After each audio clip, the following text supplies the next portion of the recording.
work. I understand the struggle. It can be there sometimes. Work is not always prevalent like it used to be. We coming out of the holiday season, so as we come out of the holiday season, people spending a little less, hoping for that income tax check to come around the corner. We're in that little dead zone, but Valentine's Day's coming up, so if anybody's got someone that they love, of course, care for, get to show them a little love and appreciation. I know my daughters are my Valentines this year, That so is the most depressing day of the whole year for me. oh man, I'm sure there's some love you can give out there to somebody. Oh, I'm gonna give love, but I You don't know, depressing. participate in man's holidays. Today's I'll my participate in them. my oldest son's birthday, and Valentine's Day is my grandson's birthday. So Well, we're recording and this will be live. So, would you like to say happy birthday to them? yes, Happy I would. birthday! Happy Happy birthday. birthday to you. Birthday. Happy birthday.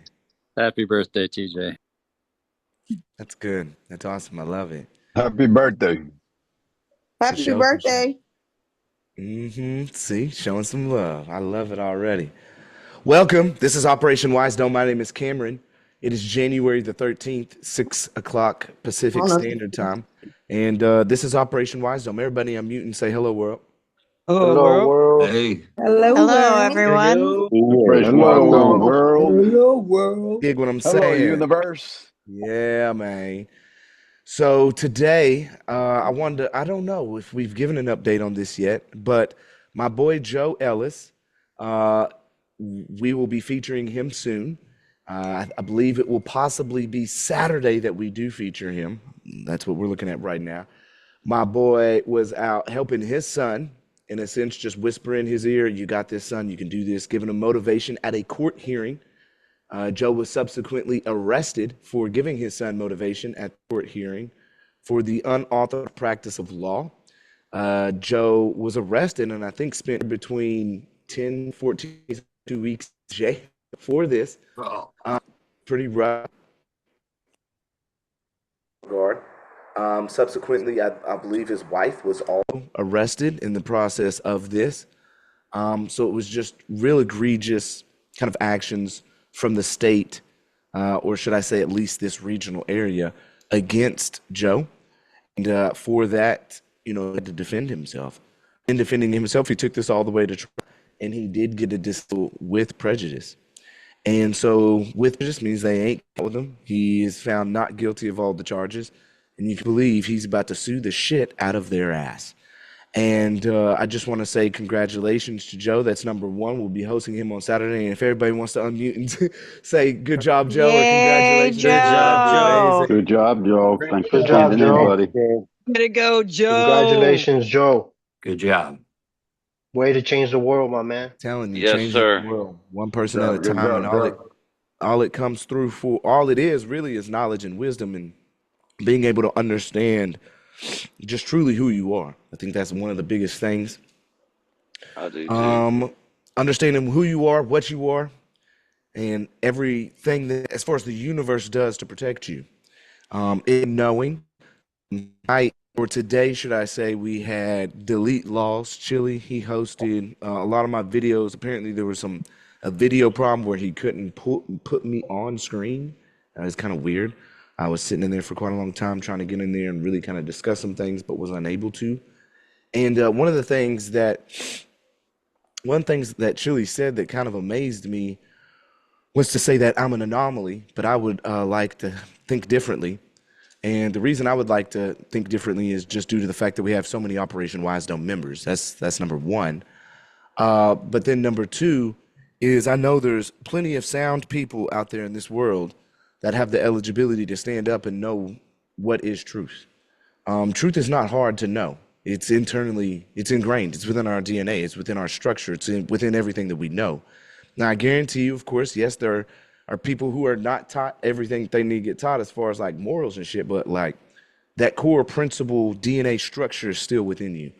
And with that structure, I think a lot of people know the rights and from wrongs. And so I just wanted to share this real quick to have just a little discussion before getting into tonight as well. Man, that's the law. And as a sergeant, I would feel as though you know that we have the right to travel freely on these roads.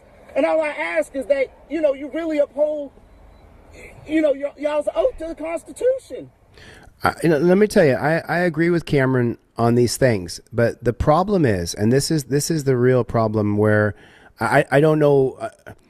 It's not that I haven't had Cameron on because I dislike him, or I haven't had Cameron on because I want to, in any way be confrontational with him. I haven't shown these videos because you're seeing somebody who is an anomaly. This man is an anomaly. Not everybody can do what this guy does. They just... He says they just can't. Well, I beg to differ, man. Real talk. I beg to differ that I'm the only anomaly out there. Because I am you and we are us, and we are all a part of this great I am.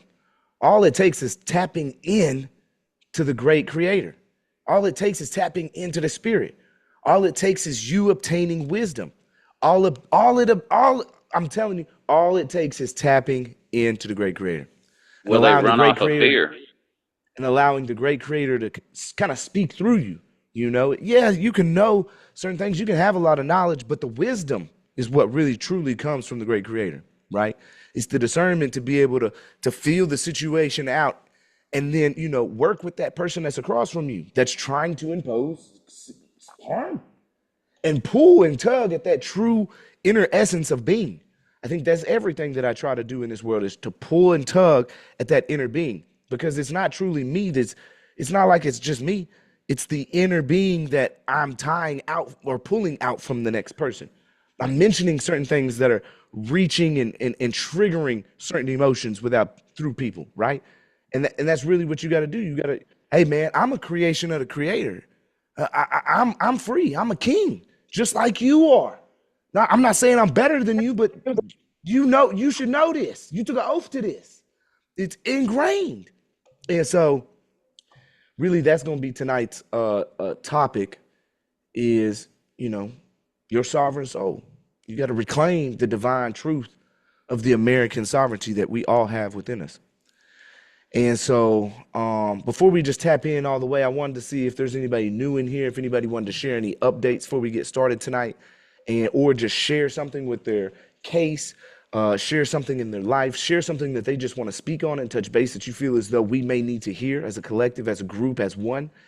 And I just openly give the floor to you right now to just go ahead and do so. I wanted to go ahead and just jump right in to right where you just came from, Cam, as far as stating that we all have that inner drive, that passion. And yeah, I text you a couple just recently, just giving you a great big up and a shout out, for giving me direction, and I told you immediately, once I filed my first document, that I felt empowered. And not only that, like right now, I'm just straight kicking ass. In and with all my cases, I shared with you.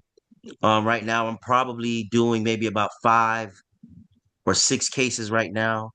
I got damn near all types of cases going on. I got divorce, family, federal cases.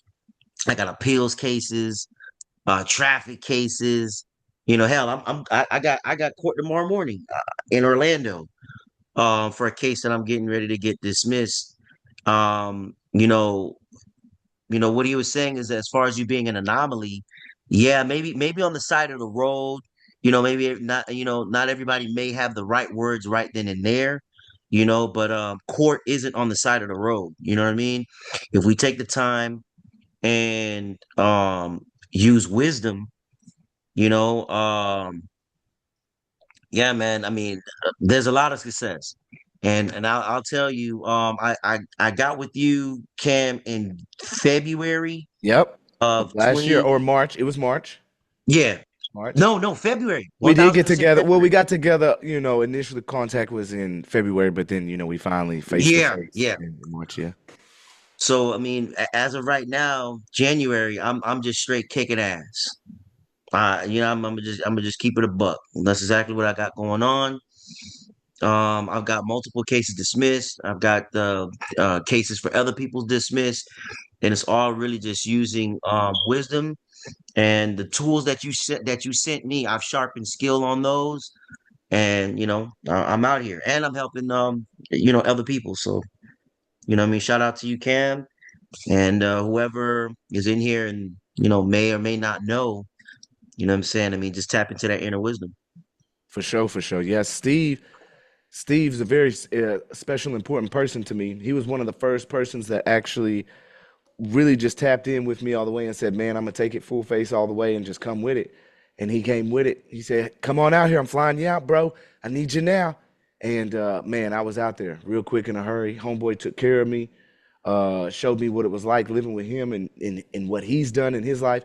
And I can only imagine from where we started, where he's actually at now. And maybe we need to do a Wise Dome and kind of feature some of the things that you've been doing, man. That might be something that's interesting if you ever wanted to do it. So you Oh just yeah, yeah, yeah. Nah, we could definitely do that. We could yeah, definitely let do me that. know, bro. Let me know. I'm saying that'd be cool, my guy. But yeah, what else? Who else got something to update us on? Share some of yourself, please. Hey, good afternoon, brothers. Good Hey, how afternoon, you brothers doing? and sisters. Hey, I haven't been logging in. I've been busy with the kids. They're boxing and we're traveling and I'm focusing on the kids. My bad. But I We just all wanted to are. give you guys an update.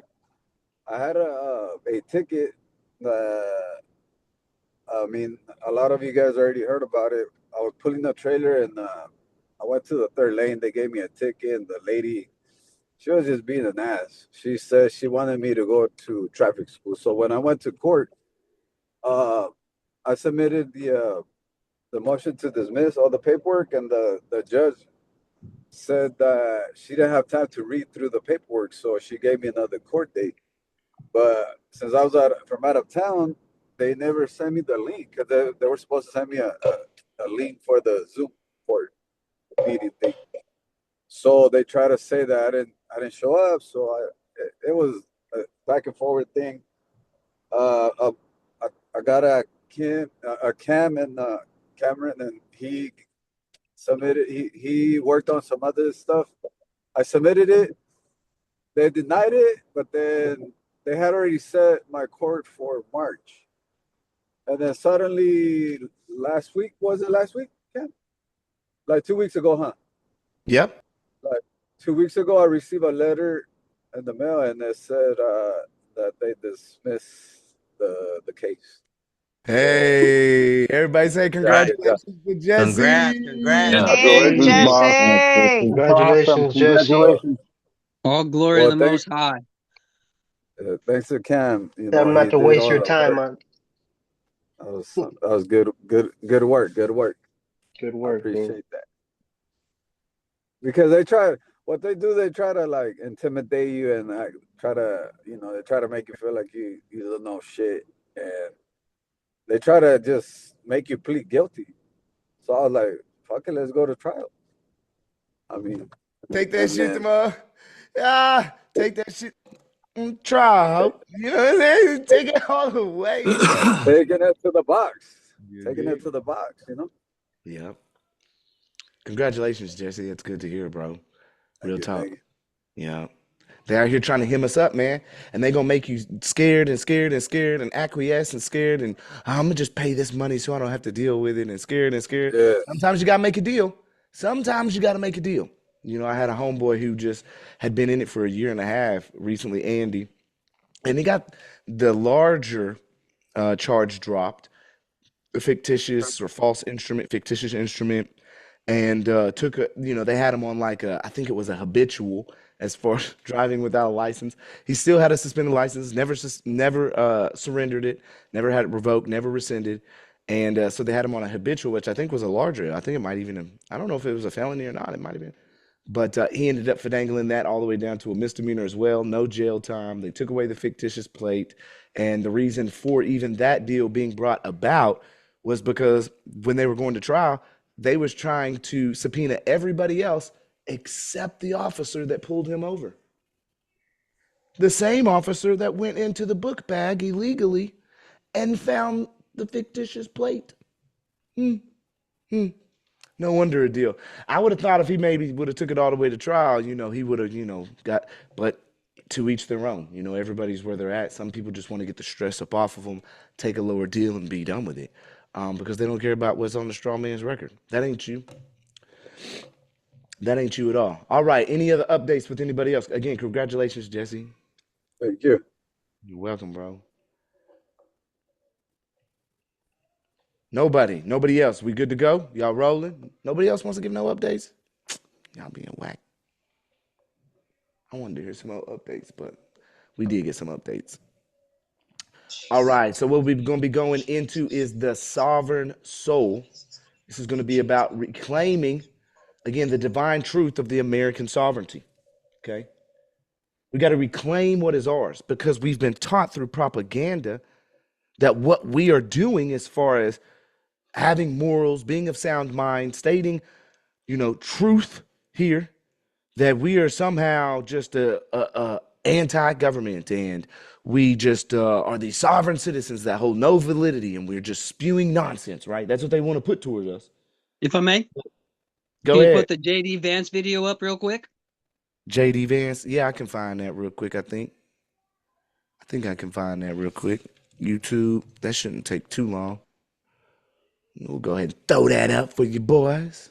What about it? I hadn't seen it yet. I'm glad you're doing it. You ain't seen what JD Vance said, man? Come on, bro. He backed us up all the way, my guy. Yeah, he also said ICE agents should have total immunity as well. So I wouldn't take nothing that guy says to heart, but well, that one's not too good. Oh no, I don't know where it's at, broski. I'd have to JD. I can do a quick search.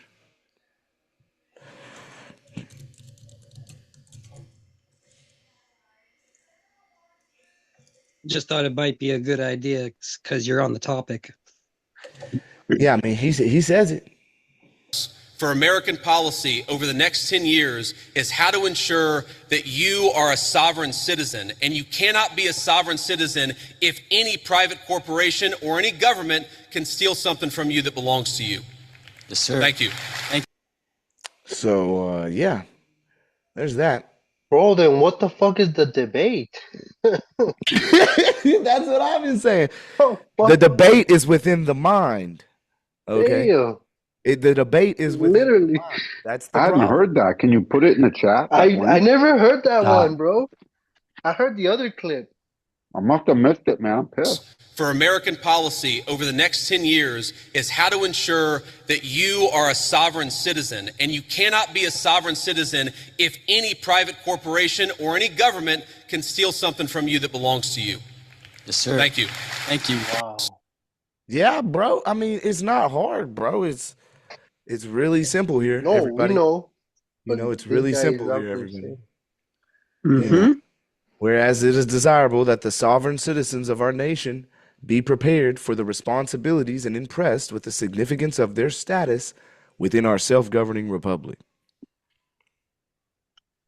I don't know if y'all want to be in a police state republic, but I'm going to be in a self-governing republic. I'm going to invoke that. Sorry. Okay. So again, what I want to do is I want to, kind of explore how ancient wisdom, of course, all throughout time has spoken about this sovereignty, has given us insight. That's why I say it's instilled within us because it's been around for so long. This is not something new. I'm not speaking or touting anything that is of just magnitude that no one's ever heard before. I think what we're doing is we're just finally standing on it once again because it's come too far. The limits have been pushed to a point of where we can't bear it anymore, to where it's beyond eligibility to just allow, should I say, in any sense. So it's not going to be just a history lesson, but it's going to be honestly an invitation to just really remember who that you are. And hopefully we'll uncover a divine spark within each one of us, again, that makes us inherently sovereign beings. And will illuminate the path to reclaiming our rightful place in this grand design. So who are you? Well, let's begin with that fundamental question. Who are you? What are you? Anybody care to explain what they feel, their interpretation in this realm at this age that they are currently at, with the knowledge that they currently have, on what or who that you are? A spark of the Most High. I like that. I'm a common man. I'm not a freaking bar association attorney, and I stand with the original jurisdiction. That's who I am. Okay. American, common American man. Okay, so you're going with more of an American. Okay. Mm-hmm. More of a title. Sure. Okay. Anybody else? Here to describe who you are. Are you a name? Are you a number? Are you just a body?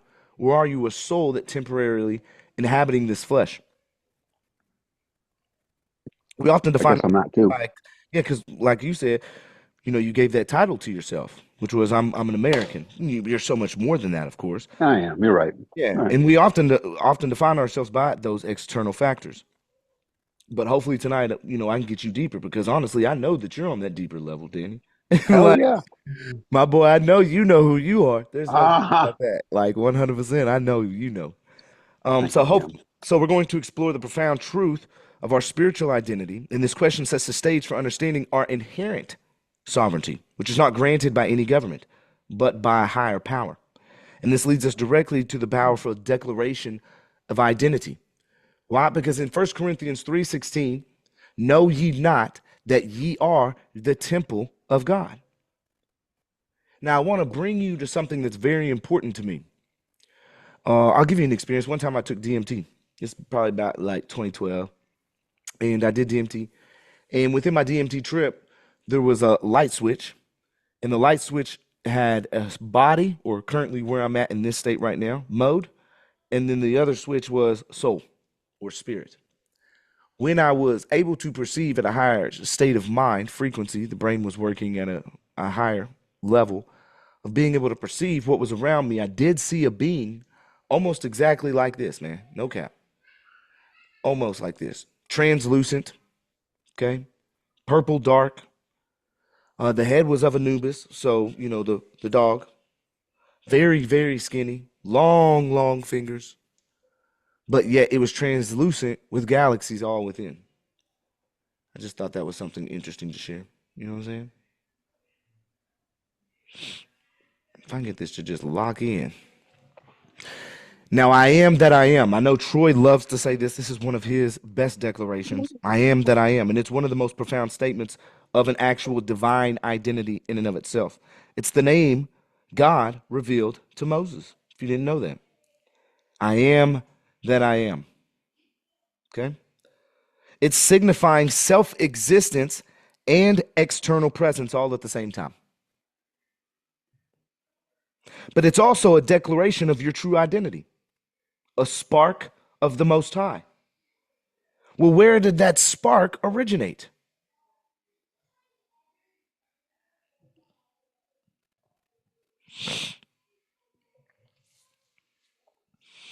A reflection of the divine spark is within you. So when you say that I am, you are aligning with this external sovereign presence that is always existent, the natural order, the natural law. It's not a theological concept, y'all. It is what it is. You can tap into it. I've tapped into it my whole life. Are we all tapping into that essence? Man, are we all? For real? Or are we just living in this more mental body state, the physical state of where we're currently at? So I am that I am is a statement of your inherent power in connection to the divine. This divine presence is the very source of your sovereignty. It's the ether, man. It's what they've always spoken of and known of, but that got pushed back further and further. So we come into more technology, more technology, more technology. Everything's getting pushed back a little more with another explanation and another explanation that explains all of the spiritual nature in which runs around us and keeps everything at its perfect order away. Hey, yeah, assert, hey, yeah.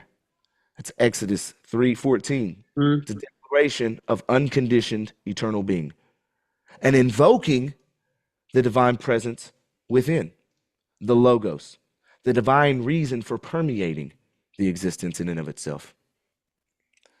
So the divine spark that makes you sovereign, the indwelling spirit, unifying cross-cultural concepts of inner divinity and ultimate authority. This is how I truly operate out here, because, you know, instead of me just latching on to one religion, I found that if I am reaching out to all religions, I can grasp the meat and potatoes, right? Spit out the bones wherever I may, things that don't align with my spirit or currently where I'm at in my life, right? Manifest the understanding and knowing within each cultural core. Now, this divine spark truly is the breath of God. I have a friend who says, you know, he calls the great creator Hawa. And the reason that he does that is because that's the breath.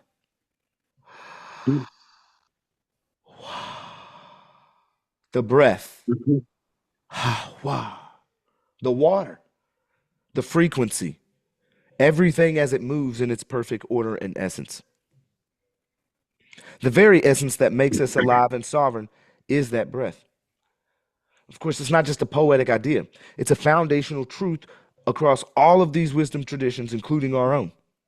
That again, that I am you and we are us and we are all a part of this great I am. The knowing and comprehension that this is all one, unified order of existence, that all we have to do is tap into to get the goodness and fruit thereof. Instead of being a fruit of the poisonous tree, I'd rather be fruit of a golden tree. You know, If I may, you dig? I'm dropping the most luxurious apples you've ever seen. Talking about you take, well, I don't want to put it in that term if it's going back to Adam and Eve, but still, you know what I'm talking about.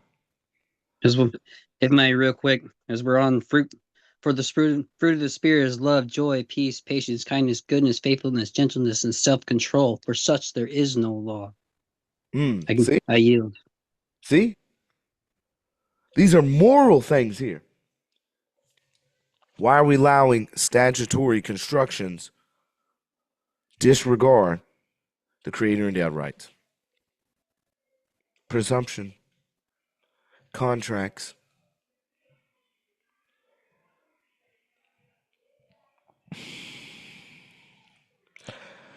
So this divine spark, what it does is it signifies that our sovereignty isn't something we earn or are granted.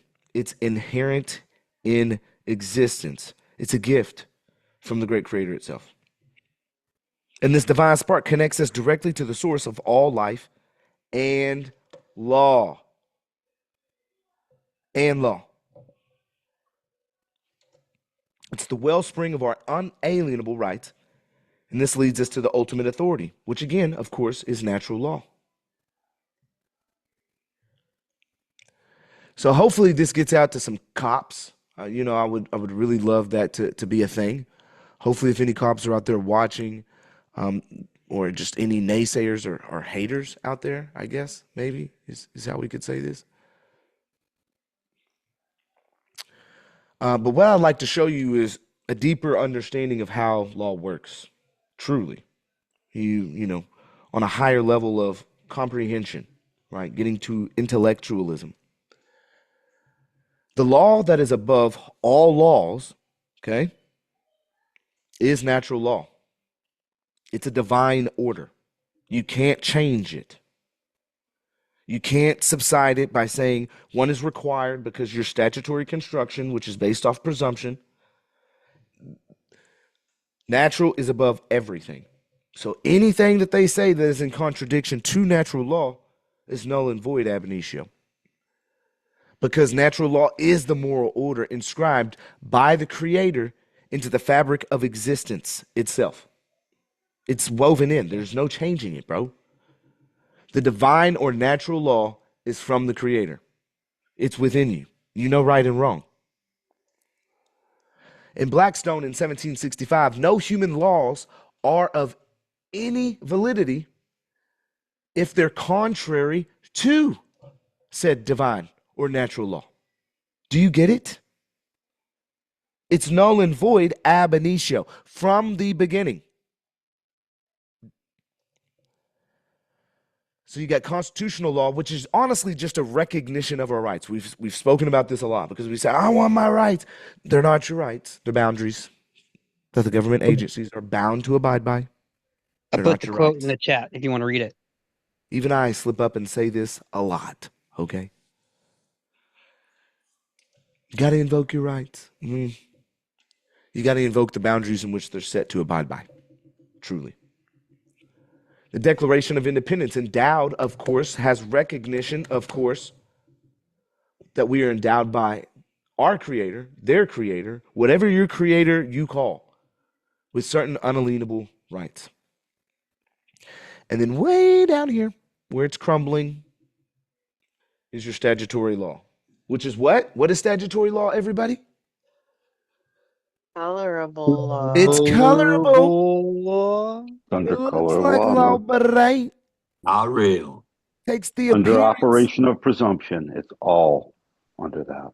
Fiction This of is law. really what they call it. This is colorable law is not a term that your boys just out here making up.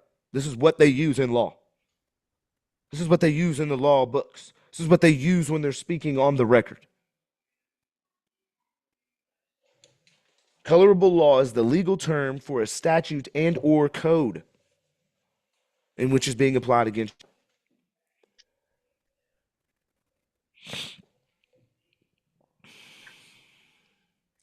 So we're going to delve into the bedrock of our rights. Those absolute rights, of course, are from the Creator, as articulated by profound legal scholar William Blackstone. These aren't privileges granted by the government. They are inherent, of course, existing from the moment of our creation, and Blackstone's insights remind us that our rights are not subject to the whims of man-made laws. They are the divine blueprint for human liberty, preceding any earthly authority. And this understanding is crucial because it establishes the ultimate source of our sovereignty, a truth that empowers us to stand firm against any encroachment that may come. And we must always remember that our rights are not derived from the statutes, but from a higher immutable law. So, William, we got a quote here from William Blackstone. The absolute rights of man are usually summed up in one general appellation and denominated the natural liberty of mankind. Another one. Being a right, quote, being a right inherent in us by birth and one of the gifts of God to man at his creation, unquote. Liberty is a gift from God, y'all. It's not a privilege of government. Just like your rights, your right to travel. That's not a privilege. It's a liberty. It's a gift from God. You understand this? You have the free will choice to get out here and live freely, bro. That's what America is. And when they go against that, I don't care what anybody says.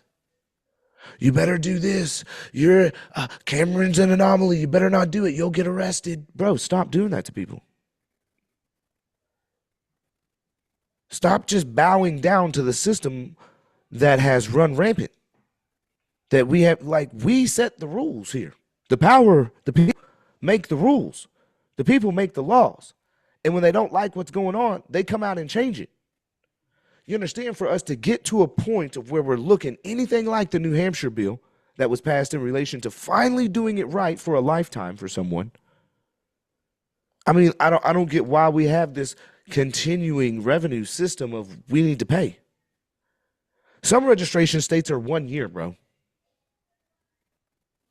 You can't get 2 years. You can only get 1 year. So every year you got to pay. You see how tedious that is? You see how many people going to forget every year? It's a trap. I paid $350 for registration. That's diabolical.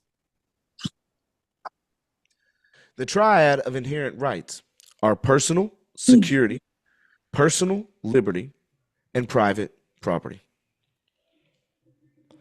Building on the Blackstone's foundation, of course, we're going to explore these three,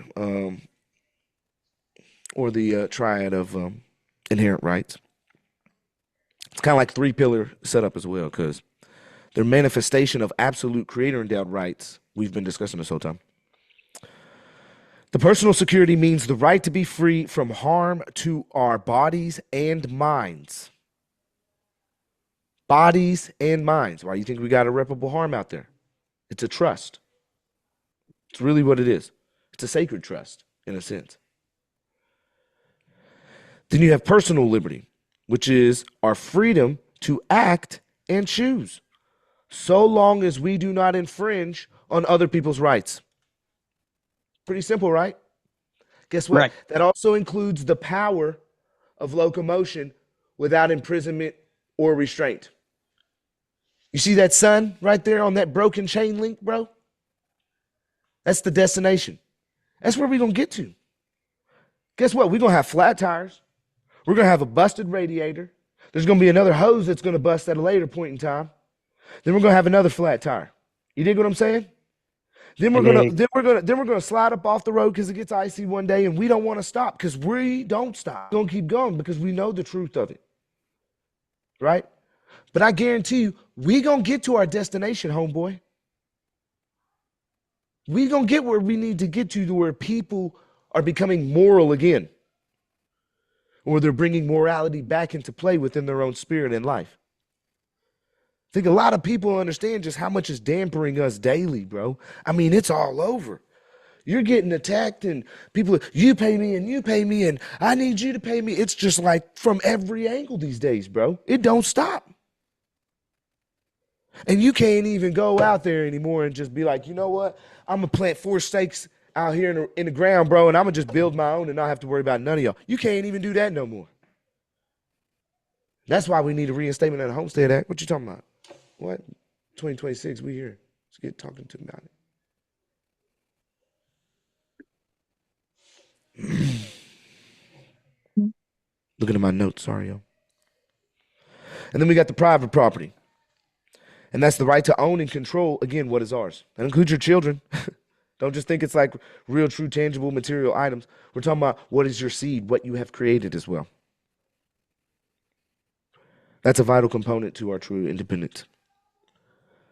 These ain't abstract concepts. They are the very fabric of a free existence. And they are what we must vigilantly protect. Not in a way that is, bad, out here attacking. One of the things that Chili said today that I really appreciated was the fact that, I'm persuasive. Well, I haven't been as of recently.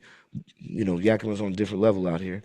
But I've been persuasive normally beforehand, to where a lot of these people are listening and truly understanding and letting me go. Even acknowledge the right to travel in and of itself. Hood River, Delancey, Emelike. And again, none of this is granted by the government. It's just inherent. You don't have to even cite. It's inherent. It's a known. That's what trips me out. With it being a known, we're still out here fighting like it's not a known. And the reason it's not a known is because the propaganda has pushed us so far away that it's like we're not even seeing what's right and wrong.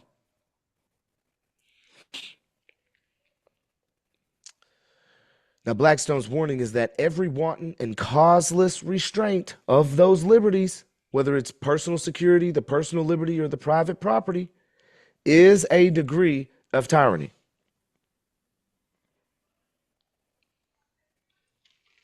If it's a degree of tyranny, what else could it be a degree of in relation to it starting with a T? Somebody give me some. Treason. Treason. Oh, yeah, you got it. Treason. A degree of tyranny is a degree of treason. Right or wrong? Correct. Right. I don't know how else to say it. Try me for treason. And whether you do it through ignorance or design, what did we learn? They must what? Respond in what? Damages. They must respond in damages. And Doesn't what's matter the if you punishment did it through for that? ignorance or design, homeboy. Sorry, not my fault. If you didn't know, you still did it, and it still harmed me, so you got to pay. I mean, it's not like there's plenty of accidents out on the road where people didn't mean to do it, yet they still got to pay. Okay? You damaged someone else's property.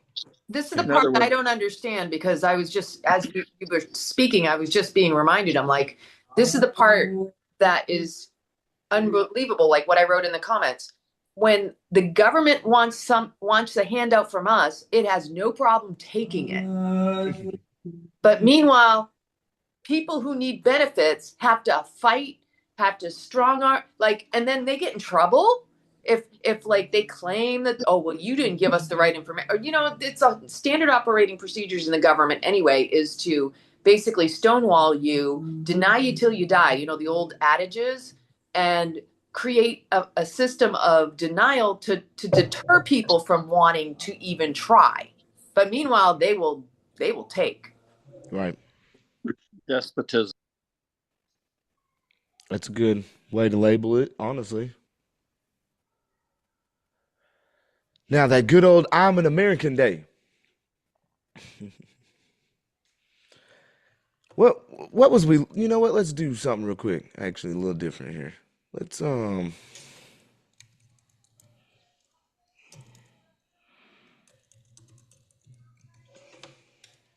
get the vibe real quick. Okay.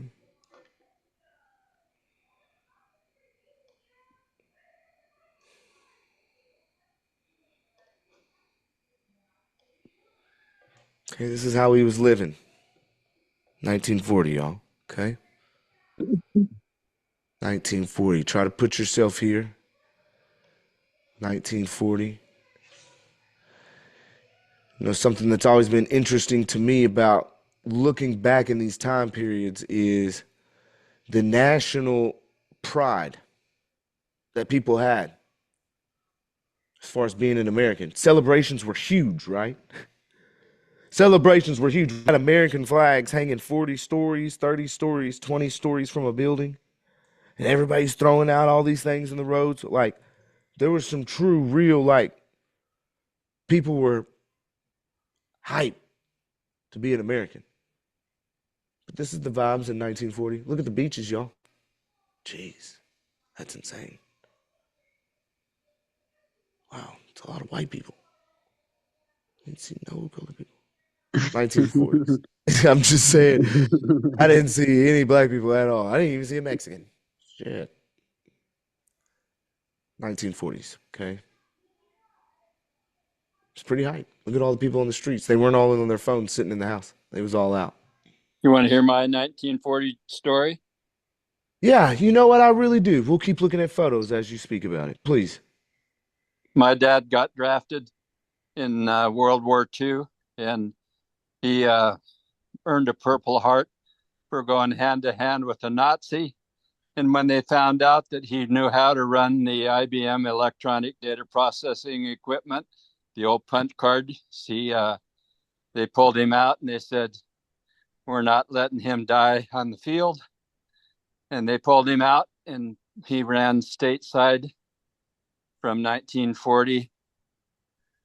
But in 1939, after actually it was 41, he spoke fluent German. His mother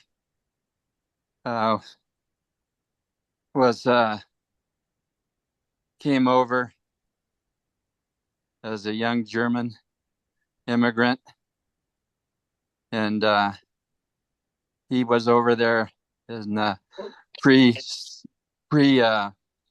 CIA days, before they called it CIA, and doing German undercover kind of shit. And they found out that he knew how to run the IBM equipment. And they said, "We're not losing him. Get his ass over here." And that was 1940. Wow, man. But he did earn a Purple Heart for killing a fucking Nazi. And if I can use the term loosely, it applies. And I hate Nazis to this day. I yield. And I got the Purple Heart to show it. That's awesome, man. Yeah. They don't make cars like they used to.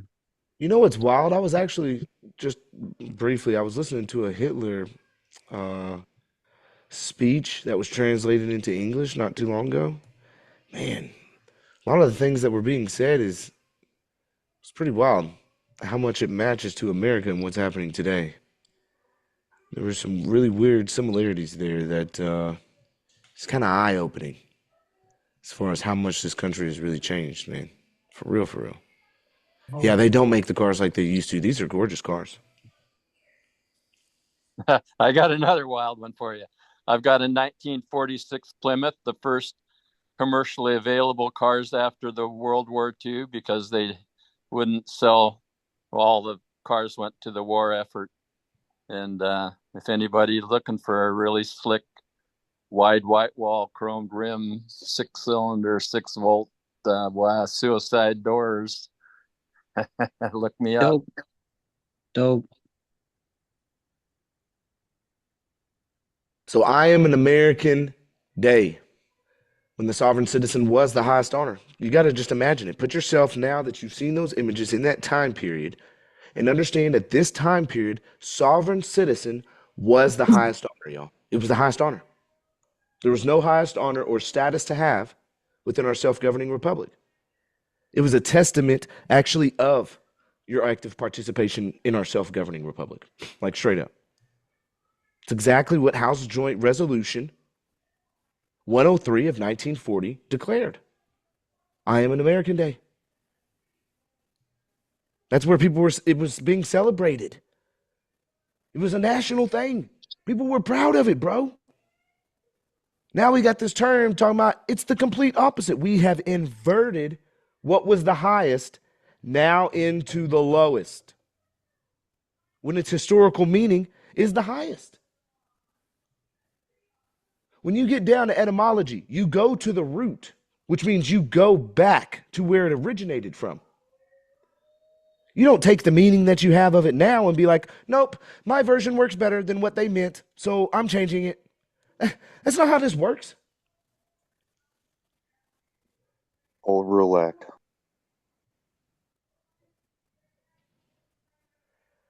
Now, this resolution wasn't about a fringe movement. It was just known. It was about recognizing the profound responsibility and dignity of every American as a sovereign individual. It highlighted the understanding that our government derives its just powers from the consent of the governed, and that we, the people, are the ultimate authority. That's why I say this historical context is vital to reclaim the true meaning of the sovereignty, the true sovereignty.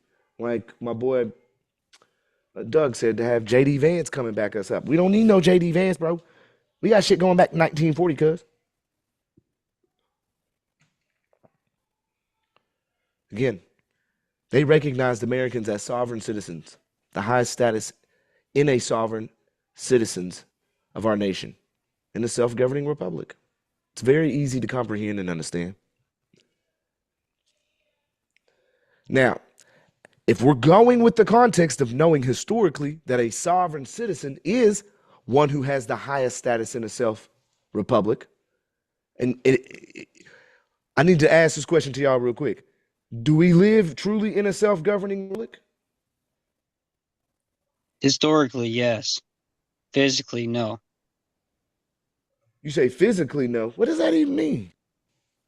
They did subversion.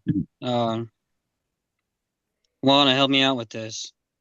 I think we do live in a self-governing republic. We do live in a self-governing republic. Yeah. You got to invoke that shit, broski.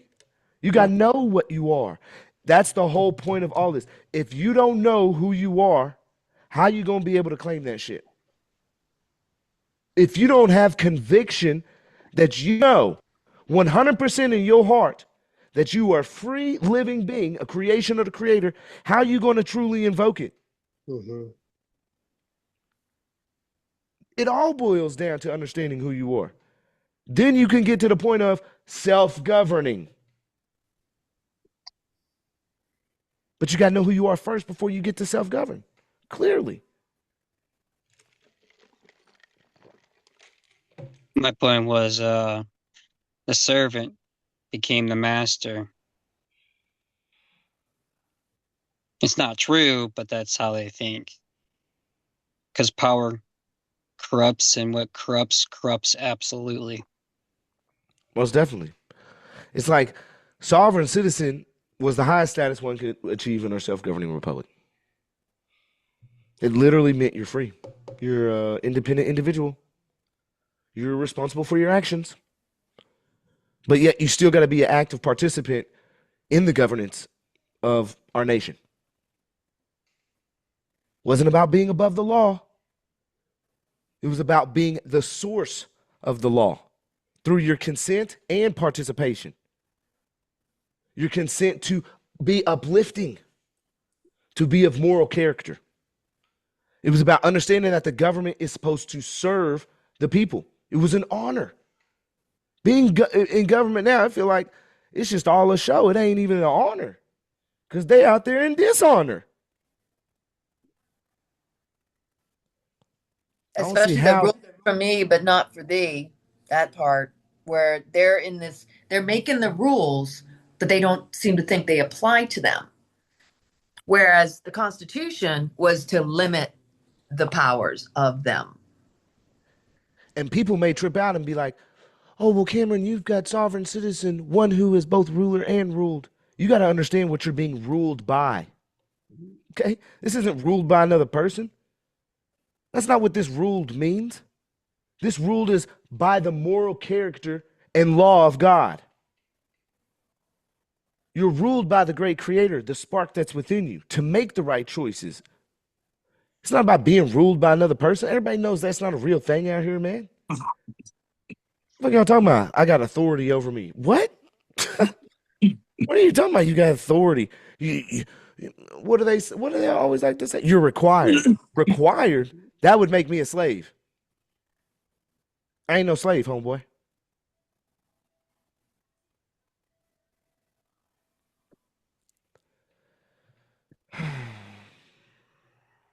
So, of course, Benjamin Franklin, he's talking about, y'all finally got a republic now if you can keep it.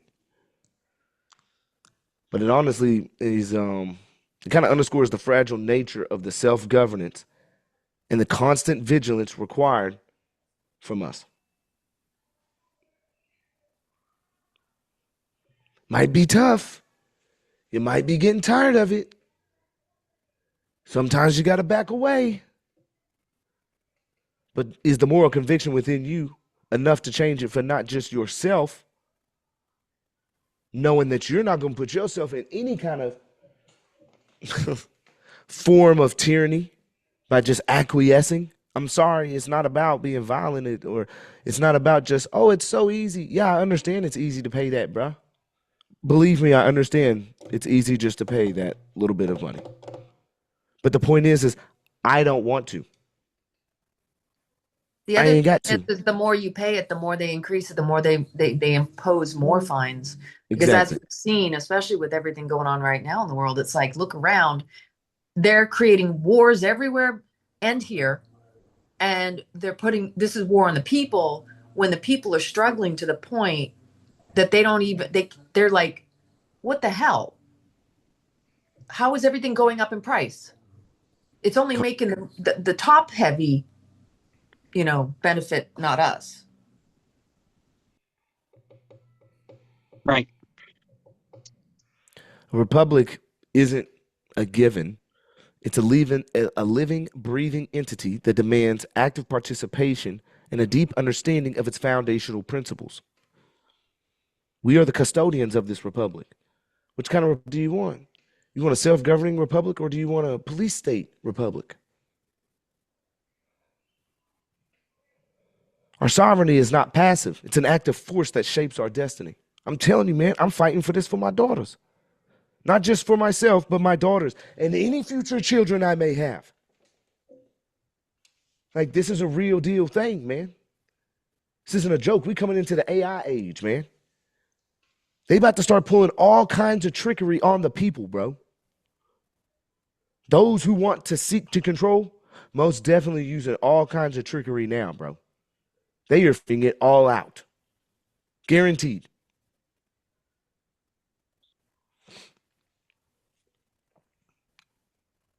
It's just what it does is it's a reminder that our freedom is not free. It does come at a cost. And that's defending it. Luckily, right now, we get to defend it in the courts. We get to fight for it in the courts through a legal system. But to get that legal system, there were hundreds of thousands and millions that died. Okay? And so I honor the court system in a sense.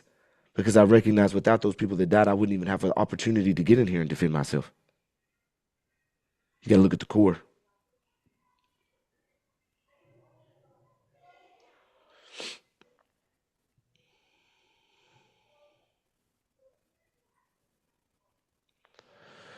So we go from honor to slur, which is, of course, the deliberate corruption of the sovereign citizen term.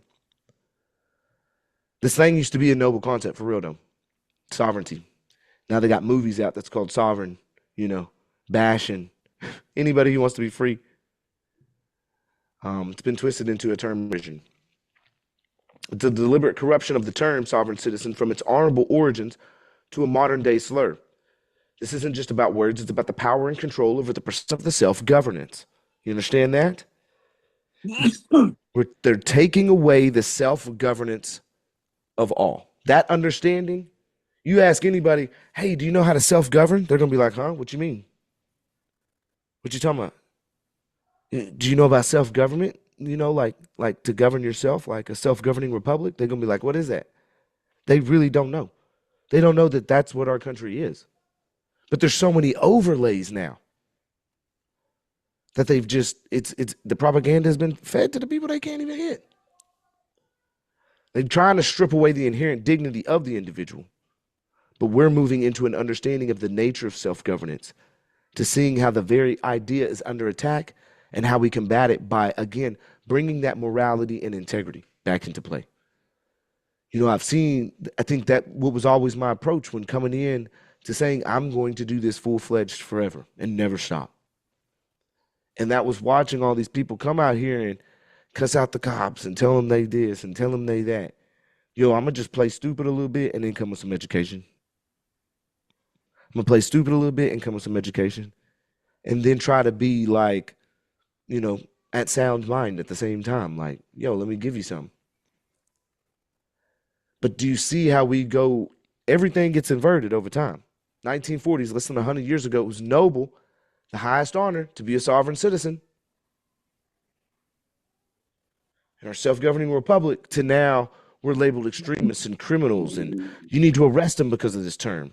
Bro, the ignorance of our nation needs to flip back to truly understanding, rather than just do as you're told and I'm going to believe the narrative. Now, the FBI here, of course,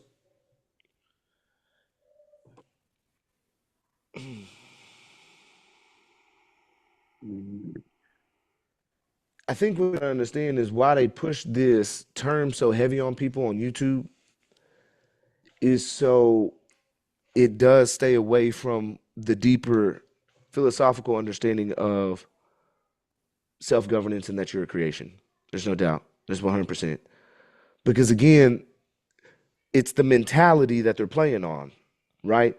They're playing on, oh, well, he thinks he's free and he thinks the Constitution is above our states, and he thinks that, that he's better than everybody, and he thinks he doesn't have to listen to us and abide by our colorable laws, right? It's a mentality of knowing that you're free, essentially is what they're attacking.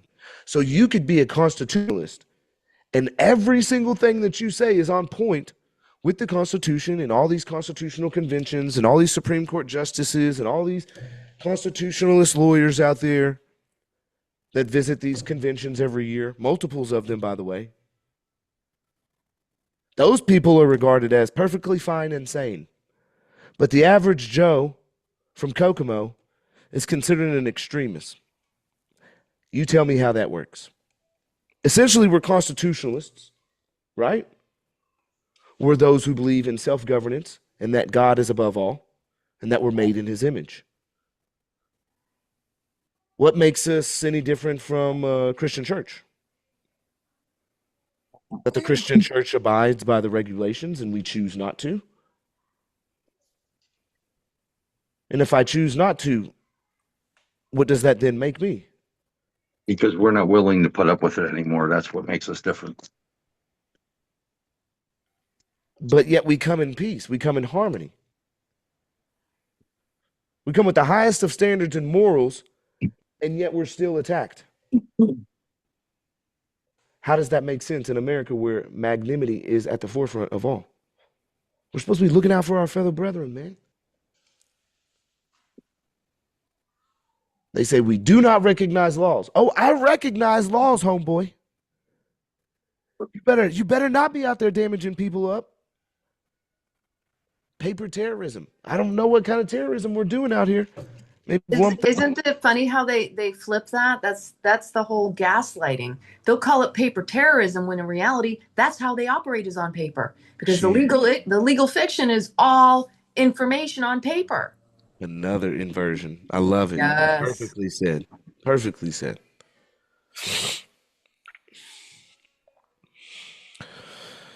The official narrative is a key weapon in the semantic warfare that we're discussing tonight.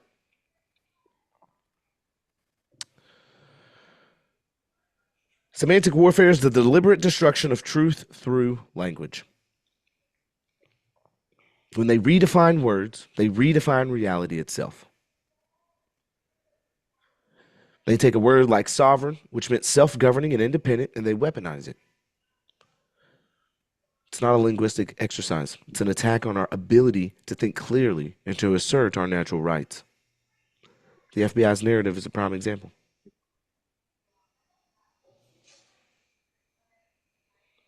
They just abandoned their fear. I mean, look at what we had with COVID. Fear made everyone abandon all logic. Carrie Mullins. That's a good segue. I want to take a moment to share this with y'all if y'all have never seen it before. It's great. Hopefully it's still out here. We'll see, though. I think...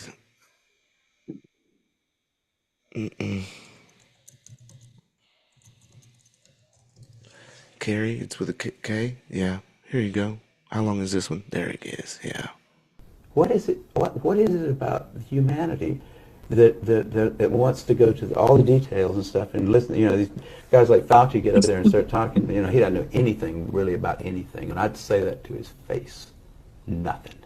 The man thinks you can take a blood sample and stick it in an electron microscope, and if it's got a virus in there, you'll know it. He doesn't understand electron microscopy, and he doesn't understand medicine, and he should not be in a position like he's in.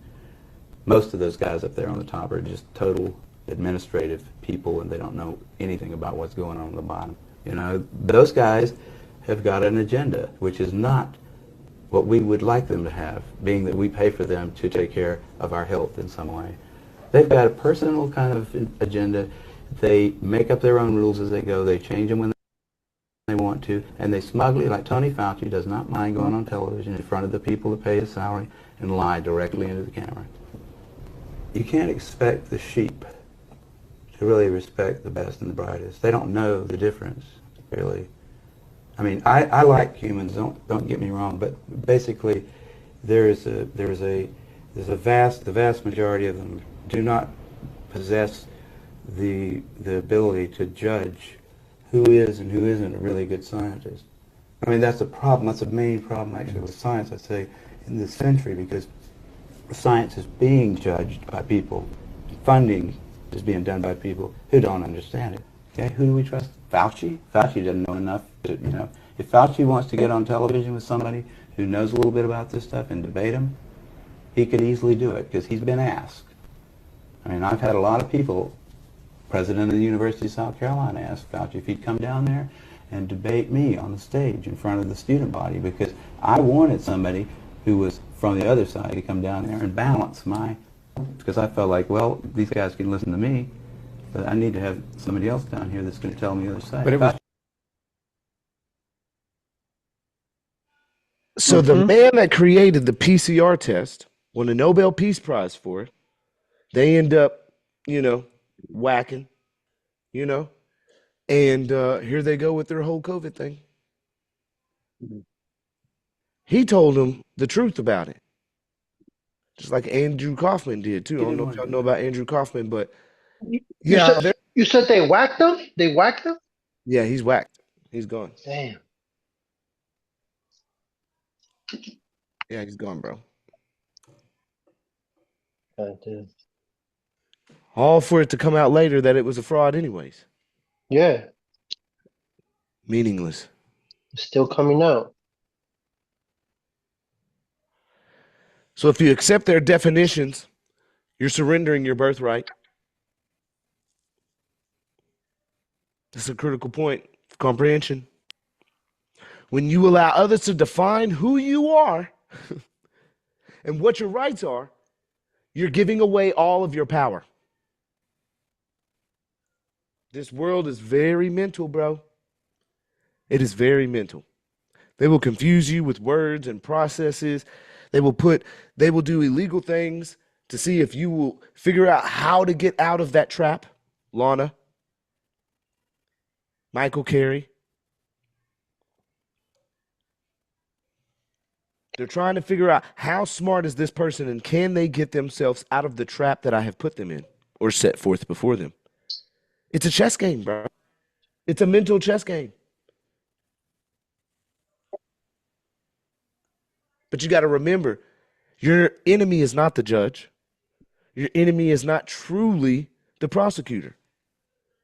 You should want to make amends with all parties. There is no controversy here that I have creator endowed rights that precede any statutory construction that you have against me. There is no fight. It is a meeting of the minds.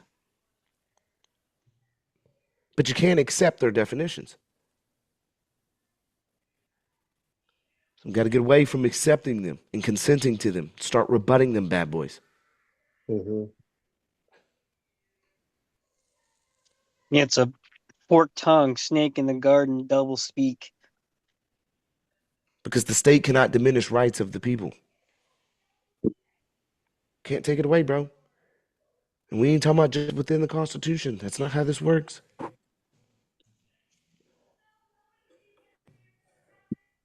This ultimately comes down to a battle of the soul, my guy.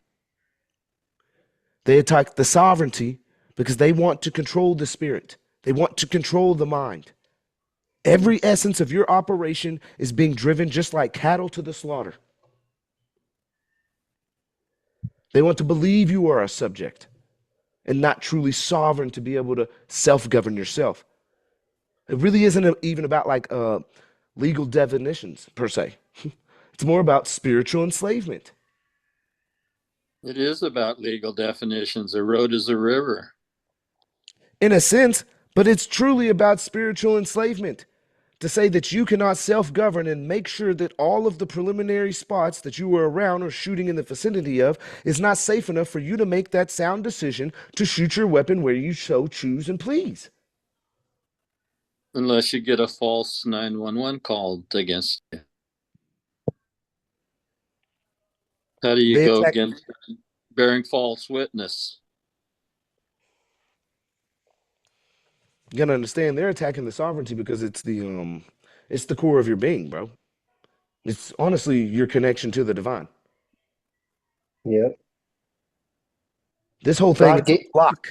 The propaganda, the mind control, the regulations, it truly is a block to connecting with the divine and allowing our society to change. Bro, I just look back and when I study a lot of the history of our great nation here in America, the land of truly of the Bible. What I notice is a push and aim throughout the communities with a recognition of all of the orders, natural orders, right? These guys that, of course, that the history books want to tell us now, they weren't gods. They were personifications of elements. The wind was an element. The storms were an element. They were controlled by spiritual forces beyond the unseen. They weren't gods that they were worshiping. They were elements in which they were personifying into the realm for understanding. For those who were not of the higher intellect to understand. Okay? It's very simple to look back and now understand. You know, in the churches to these days say, oh, they have these idols and they sacrificed all these people to these idols. Bro, y'all need to really go back into history and learn something.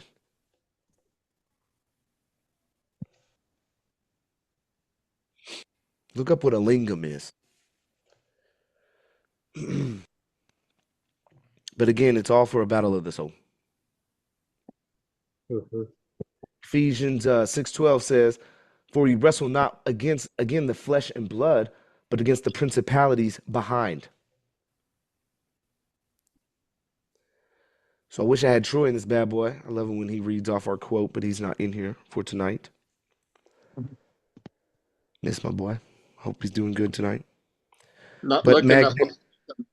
The lingam has to do with the words, and the lingam is the tongue, and the definitions of how one would use the wordings, wouldn't it?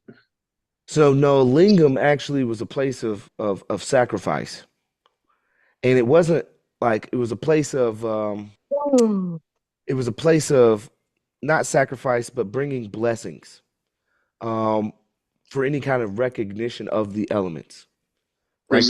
The phenomena, right? Lingams are more prevalent in India, your Buddhist countries.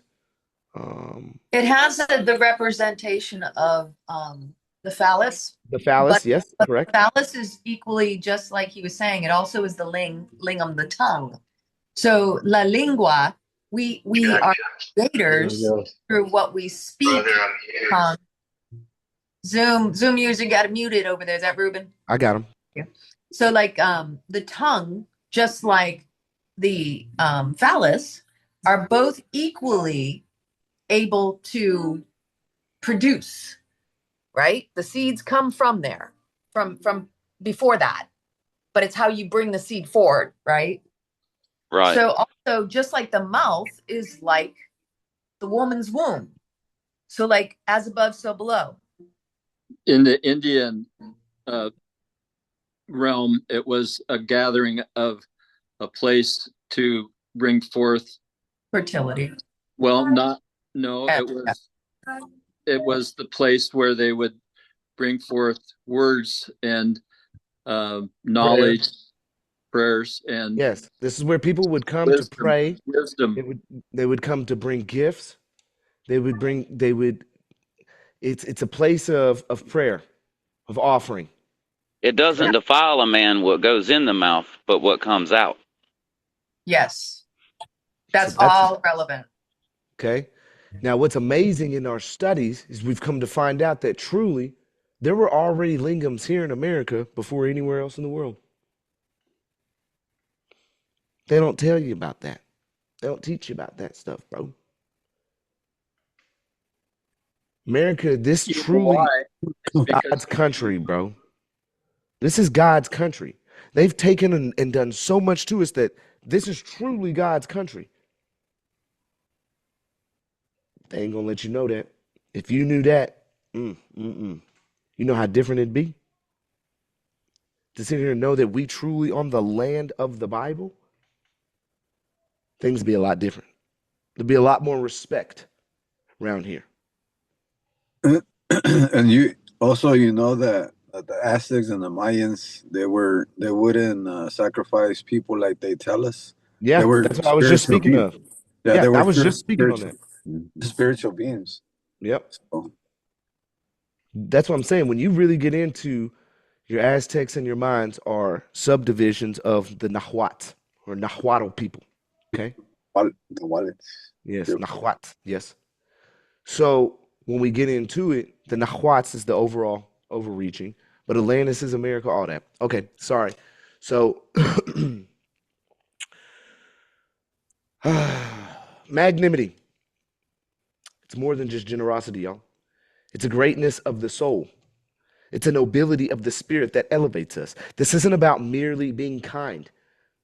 It's about having a large-heartedness that allows us to rise above the pettiness and the self-interest of ourselves. Yes, we have to self-govern, but of course the spark requires of us to not just have self-interest of ourselves, but to reach out to others. Human nature is a connection. You get those toroids, both of our toroids connecting, we moving, there's great things that shall be. What is it? I mean, even the Bible says where two or more come together, there shall be whatever they calling for. Or is it three? Is it two or is it three? Might be two. If two or more gather in my name, so two or more. I be.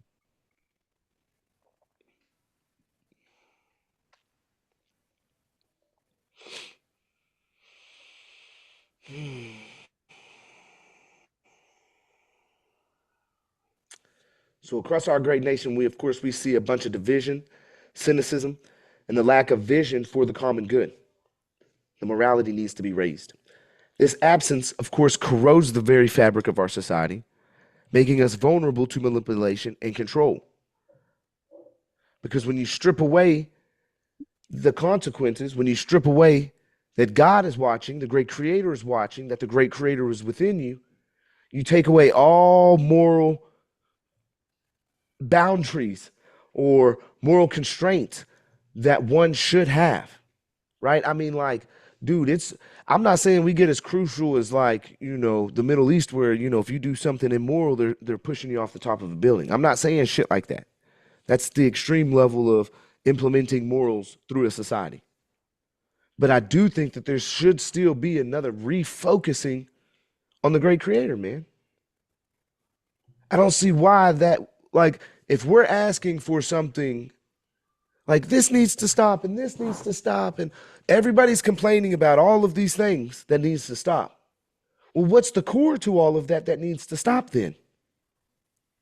It's the moral teachings, not just the education in our school systems, not just the education in our communities, but the true moral compass and scales within our communities, within our children, within our families.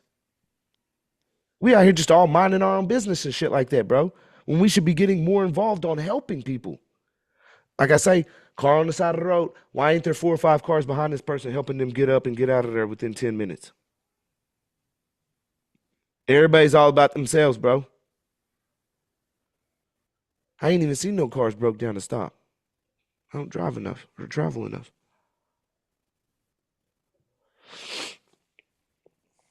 So this is why cultivating magnanimity isn't just a personal quest.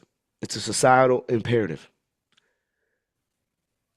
And this leads us to the crucial question of what is our duty in this very moment in time in which we are in? Doug? Wait, what? What is our duty? Yeah, in this very moment in time. To love one another as thyself. Love thy neighbor. For sure. I like it. Anybody else?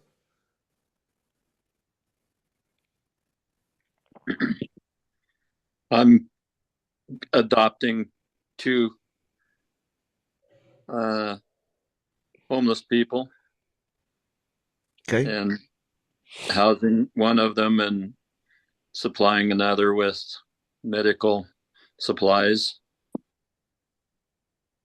My son, whose birthday is today, runs a homeless shelter here in Salem. How's everything working at the homeless shelters? I mean, man, that's got to be on one side, it's a lot of he has help from churches. That's yeah, but where I'm speaking on the emotional side. At a homeless shelter and being able to provide at a homeless shelter, there's a lot of sad situations that you have to see. But at the same time, there's so many good situations that you get to see too, right? Of being able to help people.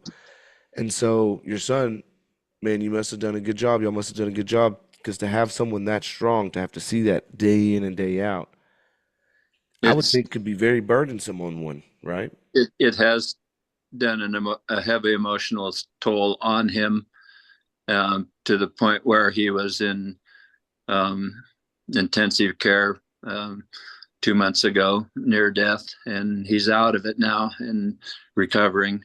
And God bless his soul, he's going to get better. Well, we put nothing but good energy and good vibes out to him. I would say thank you for your service, because that's a service beyond just humanity. That's God's work, That's truly God's work. So the great danger, a nation without magnanimity, which is kind of what we have right now, is that the magnanimity is really lost. We're in some really interesting times. Got the 250th year anniversary coming up here soon. And we really don't have a greatness of soul within our nation. We've kind of like descended into a small-mindedness. Everybody's all about the interest in themselves. And then there's a whole bunch of struggle for petty gains. Again, like Lana said, everybody at the top's eating, but we down here scrambling for crumbs, you know?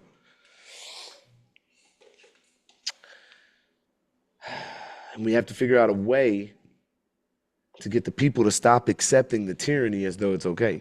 You know, I see more and more of those commenting on the Power Inherent People's channel.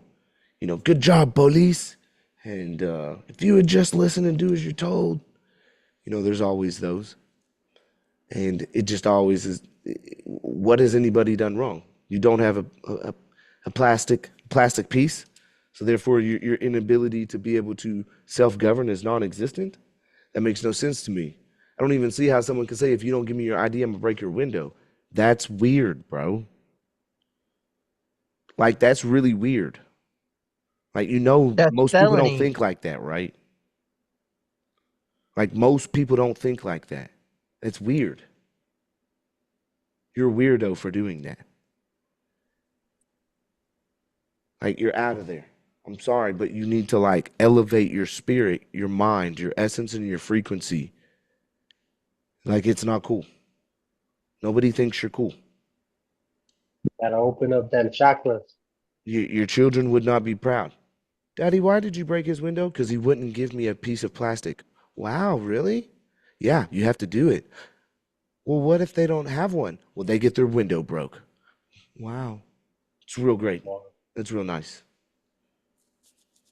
It's not American. What a role model. Yeah. It's not American, bro. So again, we have to uplift and get the magnanimity back. It's kind of like a revival. You know, we're not a church here, but I think we can start a revival of a restoration of magnanimity. Most people have never even heard that word before. So again, it's a duty that we owe. We got a duty to the Creator. We got a duty to ourselves. We got a duty to our children. We got a duty to our family. We got a duty to our fellow beings and to the posterity. It's not a moral suggestion. It's a fundamental obligation woven to the fabric of existence. It's why we sit in here. I know lots of people will label it a fight, and yes, we're in this fight together and all this, right? I get it. But it's an obligation that's fundamental and woven into the existence of us all because the wavelength is there. Somewhere between all of us is a link, okay? And this link is to a certain personification of the great Creator. There is some higher order above us in this existence of all that we kind of fall into this category of.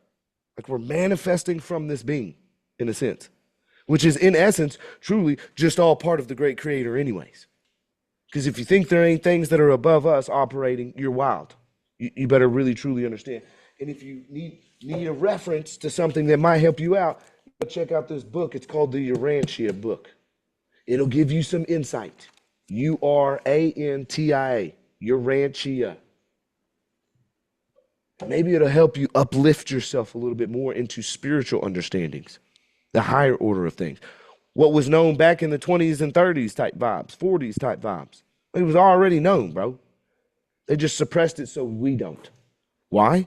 Because the less you know about your spiritual self and who and what you are, the more you will acquiesce to the man-made laws and what they've put forth against you. That's all it derives from. The less faithful you are of true or spiritual you are, the more susceptible you are to control. This brings us to the sacred duty, again, that we all share. Our duty to the Creator means recognizing the mind sparked within us and honoring the natural laws that govern the universe, not the statutory construction of man.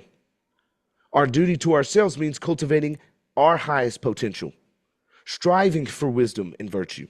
And our duty to posterity means building a world worthy of future generations, preserving the freedom and truth. This profound sense of duty connects us to something much larger than ourselves, and this duty is reflected in wisdom traditions across the globe.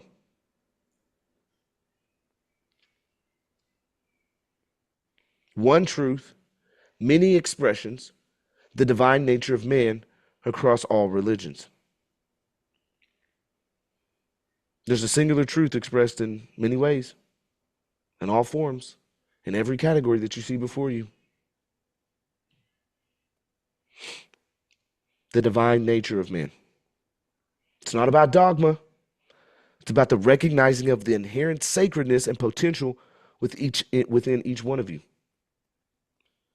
All these ancient scriptures and all the modern spiritual teachings, it's still consistent. We are more than just our physical bodies or our fleeting thoughts, and we carry that spark of the divine. There are several different categories. Does anybody know about Hinduism?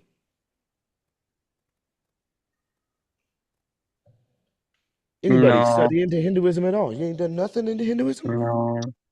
The Atman is the true self. It's the eternal self. The Brahman or Brahman is the ultimate reality. Thou art that. I am what I am. If your true self is defined, no earthly authority can claim dominion over your being.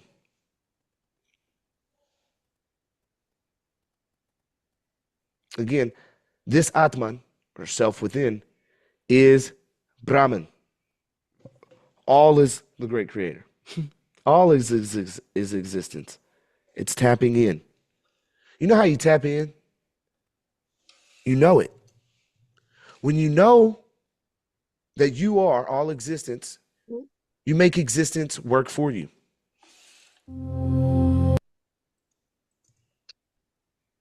Oh gosh, I don't know how all that happened, but okay.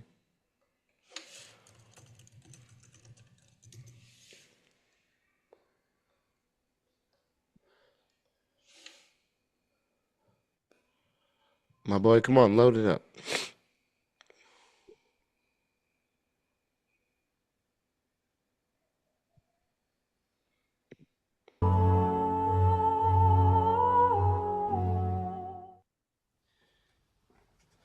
Okay, ladies and gentlemen, we have 3 balloons. A black balloon inside a clear balloon, inside another clear balloon. I hope you can see that. This was a suggestion from one of my students. Question being, can I influence the middle balloon, the black one, without influencing the other 2? My answer is, I don't know. I haven't tried before, so we're going to have a go. If I can get this to sit here without blowing away. There's quite a bit of breeze out here at the moment. Let's see.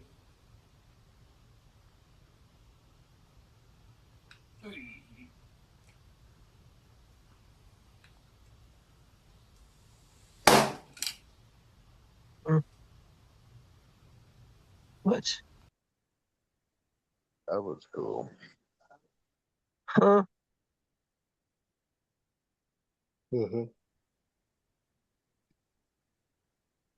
Huh? Yeah. It's Grandmaster Wolf. He does this kind of shit all the time, bro. He'll teach you some deep stuff, man. Cool. Yeah, pretty cool. Okay? You got to understand that we are all part of this. Everything is one. It truly is. Again, it requires you to know it, though. Mm-hmm.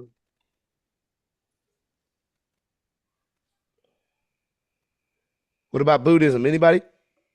No. Come on. I know somebody does, like Lana. You done studied in a little bit of Buddhism, right, Lana? I got a little bit of knowledge of everything, it seems. That's what I'm saying. I just haven't had these conversations in a while, especially since I teach Kundalini Yoga, which goes back to the Sikhism and the Hinduism, and there's a little bit of Buddhism in there too. So, yeah. Let's go. I have a little bit of knowledge too, Kim. Of course you do. Funny. We know you do. Nasunyata, emptiness, which is bondage, is an illusion. It's all in the mind, y'all. Mm-hmm. It's all in the mind. It's in the So- mind that you've allowed these That makes sense. statutory rules to bind you. So these other religions are teaching. Nigga. If your true nature is already enlightened, the chains of the state are only as real as you believe them to be.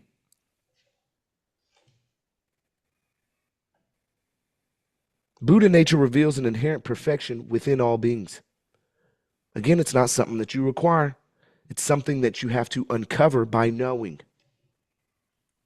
It means every single sentient being, without exception, possesses the potential for enlightenment, for awakening. That's when Chile says, if anybody else does this, they're going to go to jail. If anybody else tries this guy is one special guy. No, I'm not. I am you.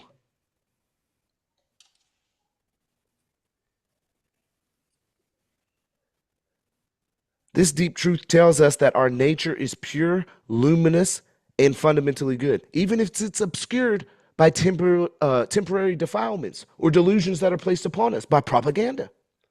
It's a powerful call to look inward, to recognize that truly it's of our own responsibility, our own self-governance to know. All these secrets out here from these secret societies, it's all out here. It's just, are you looking for it? They have a golden rule that they must release the information or it goes against, again, their moral compass and scale.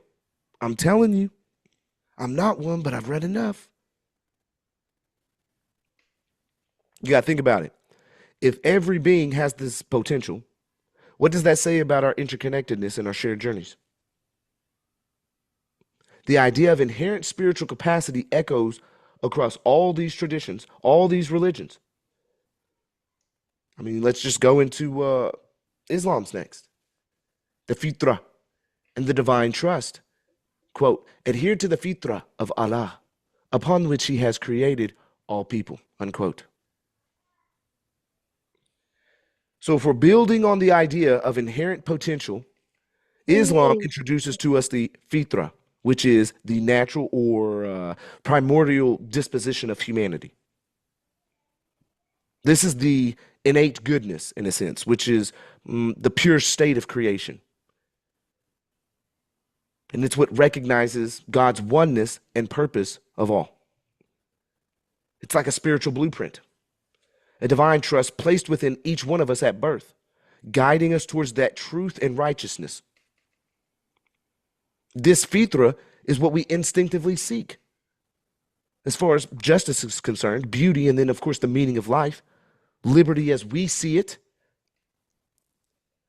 It's our natural inclination towards the divine. It's a profound reminder that our spiritual journey isn't about becoming something new, but about returning to the original pure state of existence, where we are able to uplift, where we are able to grow, where we're able to build and live truly how we would like, rather than being controlled by a societal push of how things should be. I thought this was freedom, to where everybody has the choice to live, rather than all of these things that constrain us from not creating to our full potential. Just think about the aspects of if building codes were loosely met. Hey man, everybody can choose however they want to build. Okay, it's not your responsibility to take care of them and tell them that they can't build in a certain way. But by allowing these building codes to be in place, what they've done is they've constrained the creativity of other ways to build. They've stifled or strangled the way that this country has always lived, by just utilizing the earth. These small things is what, if we are able to change the mentality of the people, just to see through an example, how many more people can truly live without being homeless? What kind of initiatives we could see with just utilizing earth to build new homes, rather than going out and getting these materials that diminish fairly quickly over time.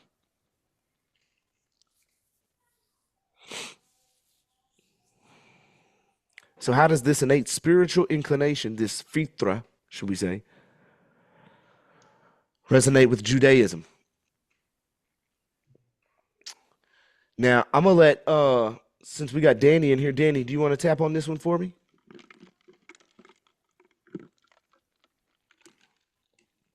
Danny. Can you hear me? Oh, Yeah. Yeah, no, this is This is the Kabbalah. There's 4 books of Judaism. There's the one that we know the most. The Torah is what's the outwardly facing one, but they had their own sect of magic. They owned their own sect of their sciences, and the Jewish tradition goes back so far that it brought forth basically the tree of life. That was their great claim to spiritual flame.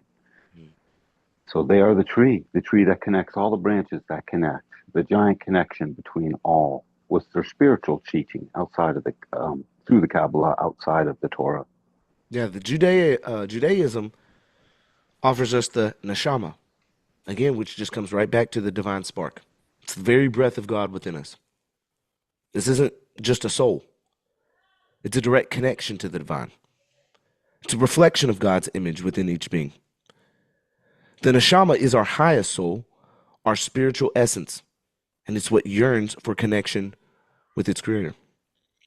It's what gives us our unique dignity and our capacity for moral choice and spiritual growth. And of course, this profound idea means we carry a piece of the divine spark within us, making every single human life sacred and imbued with purpose. That's my problem. They're not taking life sacred anymore. They just out there, oh, if we're in a little bit of danger, someone got to go. It's you or me, buddy. Without giving just a little bit more time, to try and save this life. It's about safety of myself. The person could be crazy and they just feel like they're threatened a little bit and they'll just take a life. Not even if their life is threatened, just a little bit. It breaks my heart to see how many lives are being lost every year within our nation, man. Off the policing, off the statutory construction. Someone blow me up right now. I don't even know who that is. Is anybody here a Gnostic? Kidding. Nah, I am for sure. Anybody here a Gnostic? I'm in that direction. Yeah, I dabble. Okay, good. You said Gnostic, not agnostic, right? Oh, No, yeah, into the Gnostics, you know. We're into the Gnostics, totally. Mm-hmm. That encompasses everything. Mm-hmm. Getting into that esoteric knowledge, you know, that hidden. It's just hidden. That's all it is. Nothing crazy. What do I go into? The finding of the logos. Yeah, we'll do this one. 26. So with all of the philosophical and the practical, you know, if we're meshing those together, and if we explore how the divine sovereignty, I think most of us know now, it's not just a spiritual concept, it's a true reality. But it's also a legal reality that we can apply. You got to move from the inner wisdom of the logos to its outward manifestation in our lives. Again, creator endowed rights aren't granted. They're inherent. You got to apply it. It comes by recognizing that all the lawful authority flows from our higher source. It's the great creator, y'all. It's already within you. It's got to align to its truth. Everything. All government action. That's the problem. They don't got it within no more. It's not an honor. When they truly put that hand on the Bible, they're not taking it serious. And it's because the system has allowed them just to get away with it over and over. That system being those who are not truly judging and putting in the right actions or not making the right decisions based on the actions that are at the forefront. They're disregarding the constitutional violations. But we have to start applying it. There's a duality. Number one is you got to know your identity. You are a sovereign soul and not a legal fiction. 2 is to understand the hierarchy, which of course is natural law. Below that is constitutional law. Then you got that statutory law. It's at the very bottom. 3 is asserting your standing. Appear specially and cautiously, not generally. Demand proof of jurisdiction always. And never consent to diminishment. formal notice. Formal notice of your divine essence and natural rights. Now, I don't know if it was last episode or episode before, but when we spoke on that, you have to be cautious of your rights, and we were going through a bunch of maxims, some doctrines. We're really applying some understanding there on some backings of case law. If y'all remember that, a spiritual and legal declaration is I am cautious of any improper person acting without lawful appointment, oath, and declaration of authority, as required by due process and the separation of powers. And I am cautious of any lack of proponent withstanding as Article 3 in controlling precedent require a concrete injury in fact. These questions must be asked and they must be answered with conviction. If you're not bringing forth conviction and you're just letting it slide, and then they give an answer and you just say, okay, you don't have conviction. Because the conviction is going to continuously go and argue. You're going to find a new argument every single time.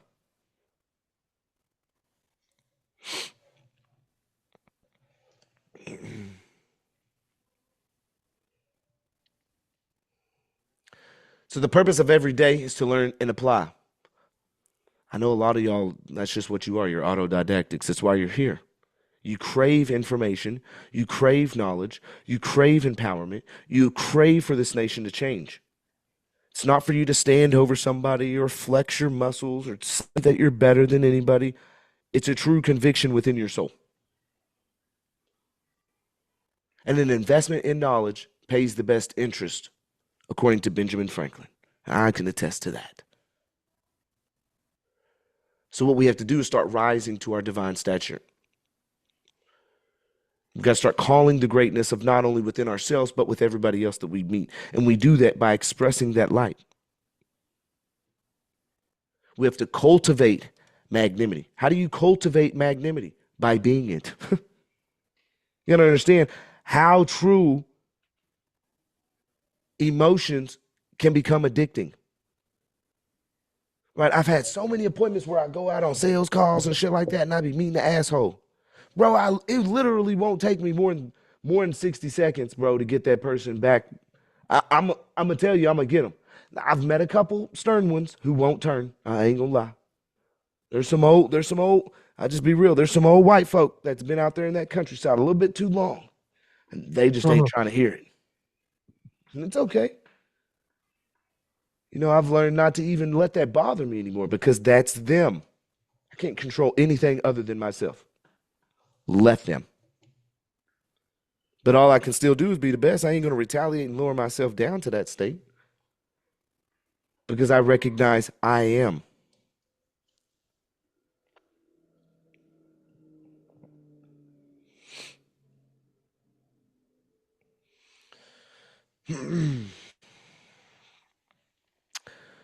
So we've explored the outer architecture of law, but again, it's all about turning inward to the divine sovereignty within each one of us. This meditation is a moment to connect with that inherent power, that I am presence that transcends all earthly constructs. It is about recognizing that our true authority comes from the source far greater than any government or legal system. It's just an inner knowing. It's a divine spark. It's the ultimate foundation of our inalienable rights. It's the wellspring of our courage and our conviction to make change. I am creation of the Creator. I am cautious of my rights. I am endowed with a divine spark. I am committed to learning and implying wisdom and knowledge. I am sovereign by nature. I am ready to fulfill my sacred duty. Now, someone would be like on the outside, I could see how they could see this. They'd be like, Cameron is creating a cult.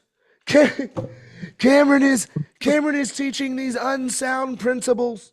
Bro, this has been around for centuries, dude. Get over yourself, okay? Not speaking. And a whole lot of us already kind of knew a percentage of what you're showing, but not to the depths. Well, there's going to be a lot of new people that see this too, though, you see?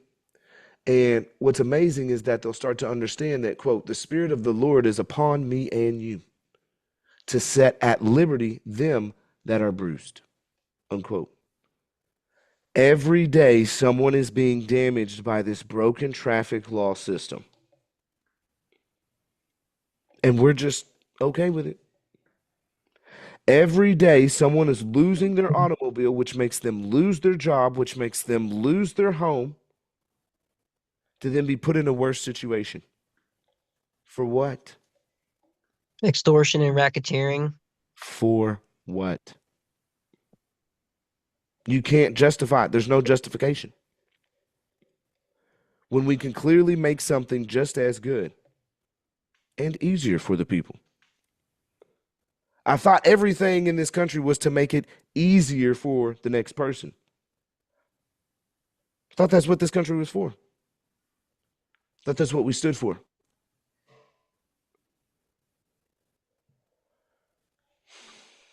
So the last quote is coming from Thomas Jefferson, which is the God who gave us life, gave us liberty at the same time. And they cannot be separated. Period. There is no separation. If we have life, we have liberty. It's just your mental state. Are you allowing your mental state to not be controlled to where you have that liberty? Or are you being propagandized to where you lost in the sauce and can't get out? It's a mission that we all have internally that we must start manifesting truly. Or we just sink, bro. And I ain't trying to sink no more this ship. I'm trying to repair it with each and every one of us. And I'm down there in the gully too. Y'all know I'm in the trenches. I ain't never stopped being in the trenches with each and every one of y'all. Some people say, I guess Van Balian, he's just a guru out here telling people to do this and do that. Bro, I'm not no guru. I'm a normal person, just like each and every one of them. There's nothing special about me. I just believe and know what I am. Yeah, I met you.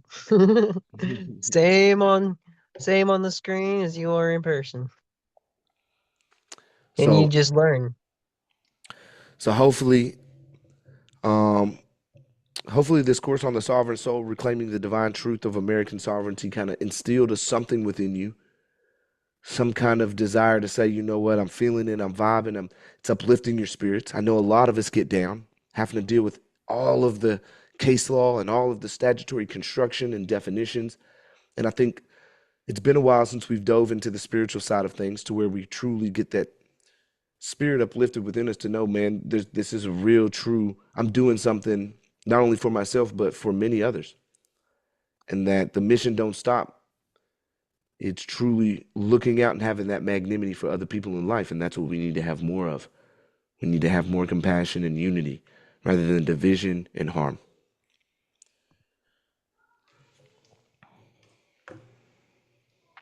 How you?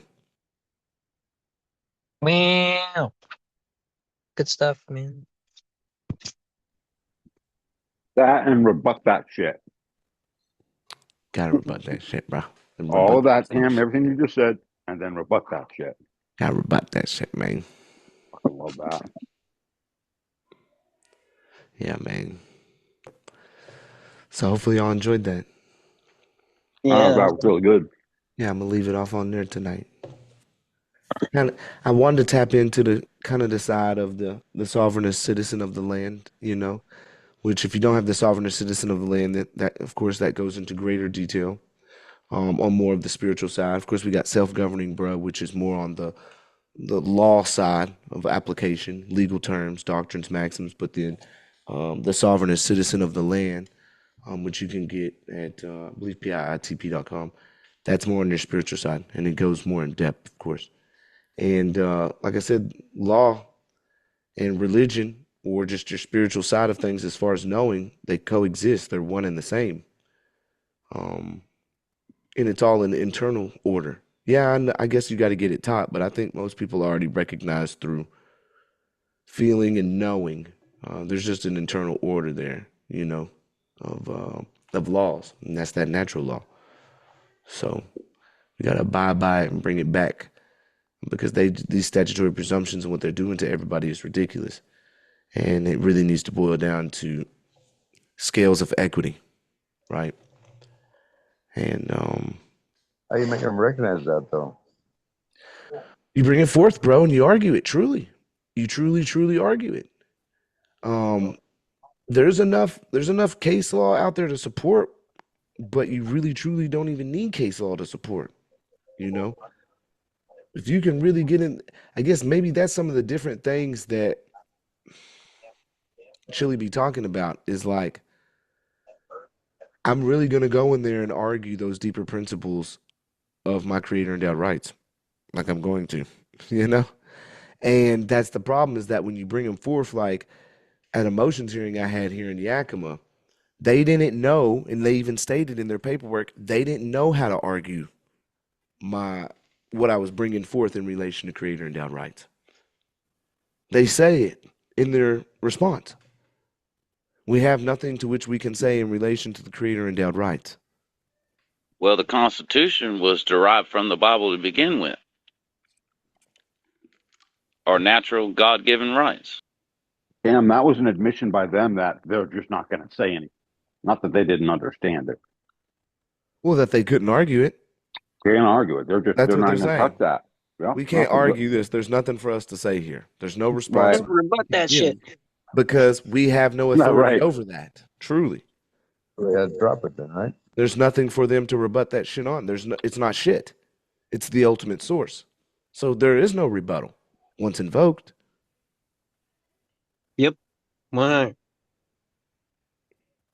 Like Tanawan says, get on the high ground, which is the Constitution.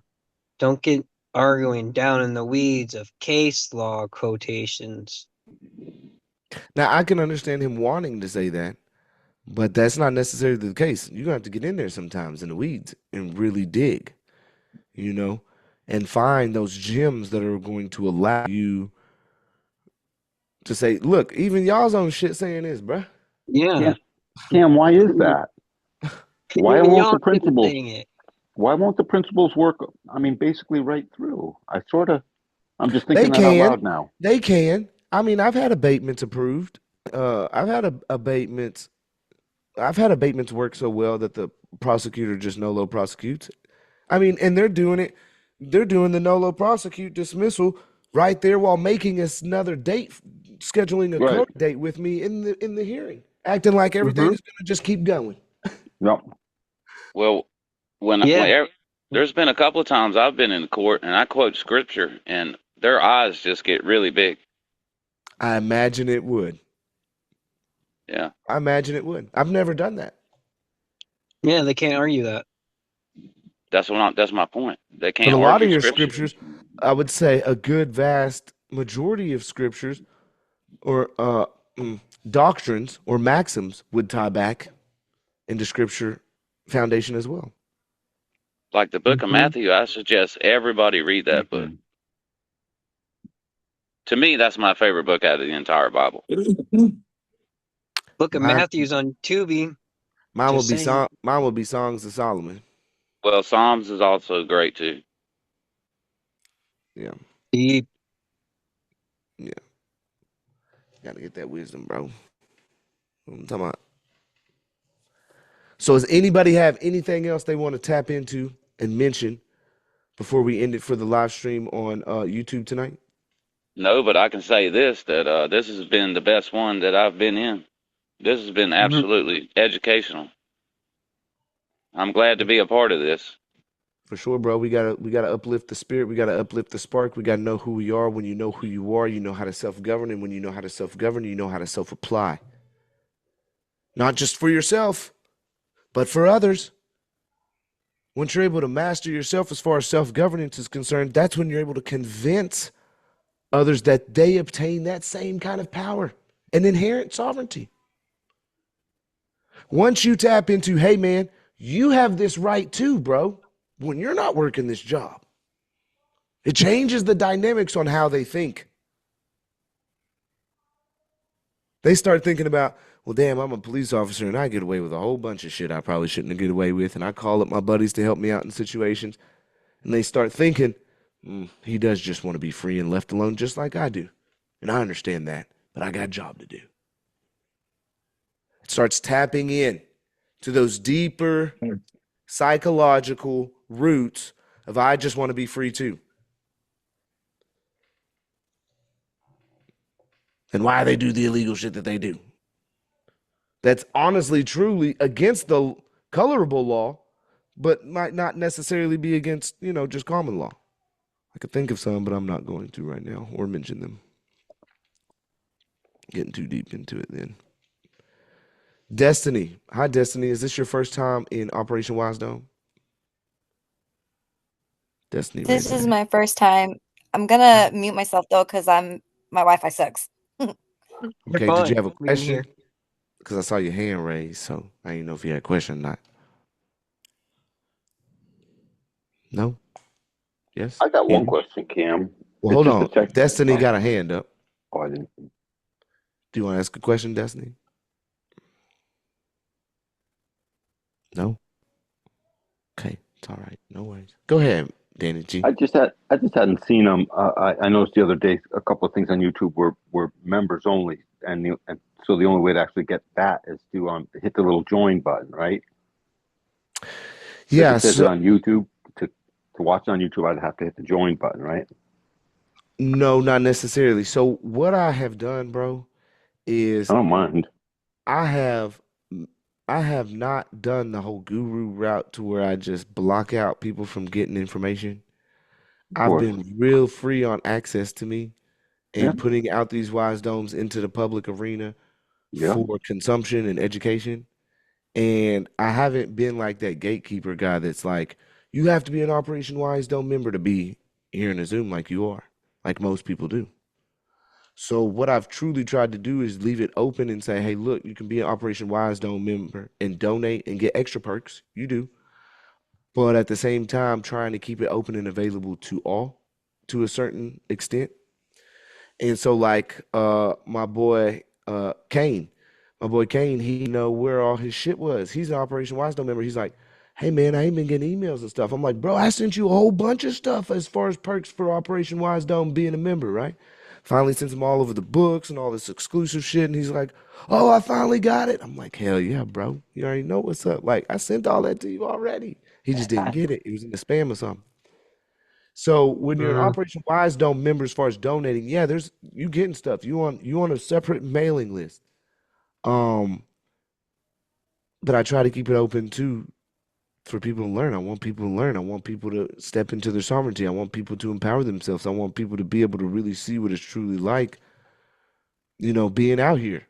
We out here in the streets. We outside with it, bro. Like, we're some of the boldest people in America as far as sovereign citizens is concerned, because we out here risking our lives, bro. It's true. Just being free. All we're doing is saying, we don't need this license plate, we don't need this registration, and we don't need this ID to tell us that we can't travel to go see our family. You dig? And they out here attacking us and breaking our windows and throwing us in jail for that.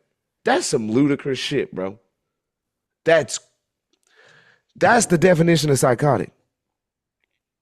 Neil's got a problem, and I wonder if there's a few people in here that could help him. If he'll unmute and tell us. Yeah. Well, we got to close this one out. But Lori, did you have any questions? No, I just wanted to offer a very heartfelt gratitude, thanks, and a big namaste for your magnanimity. Yep. And sharing all this and passing it around, and for everybody else with the courage to try to, create the better world our hearts all know is possible. So just love from Laurie. I yield. Thanks, Lori. Just remember, everybody, Lori just went through a procedural process of prosecutorial misconduct. No, that's a different Laurie. Oh, okay. Lori Fisher is in the house too. What's up, Lori Fisher? Sorry, my bad. I ain't mean kind of sound the same. I ain't mean to. But it's nice to have you in here, Lori. Thank you. I appreciate that. Great words. All right. Everybody, y'all unmute. This is going to be the end of the Sovereign Soul and reclaiming the divine truth of American sovereignty. Y'all unmute for everybody for another Operation Wise Dome on January the 13th. I say goodbye, YouTube. Bye, Bye, YouTube. YouTube. Peace. Bye, Bye, YouTube. YouTube. Bye, Bye, YouTube. YouTube. Bye, God bless YouTube. us, everyone. Adios.